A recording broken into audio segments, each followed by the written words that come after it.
Здравствуйте, добро пожаловать на канал Safe Life.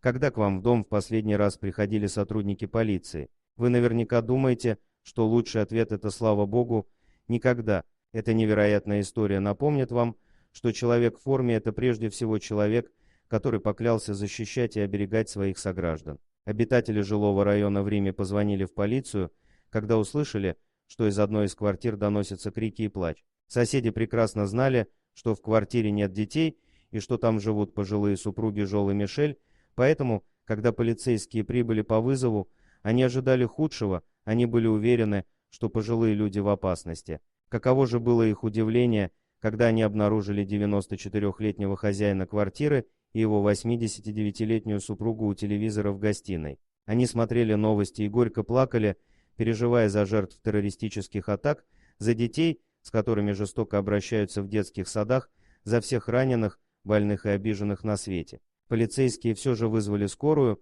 чтобы убедиться, что с пожилыми людьми все в порядке, но медицина в этом случае оказалась бессильна. Жол и Мишель не нуждались в лекарствах, им просто не хватало человеческого тепла и общения, уже очень давно никто не приходил к ним в гости. Полицейские, казалось, тоже ничем не могли помочь. Однако эти служители закона решили иначе. Они решили остаться, приготовить ужин, пасту с маслом и сыром и провести весь вечер в компании пожилых людей, поговорить с ними о жизни.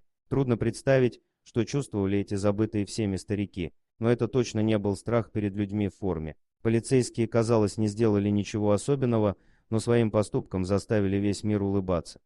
Спасибо за просмотр, подписывайтесь на канал, где вы найдете еще много интересного, а также ставьте лайки и пишите комментарии, что думаете по поводу этой истории.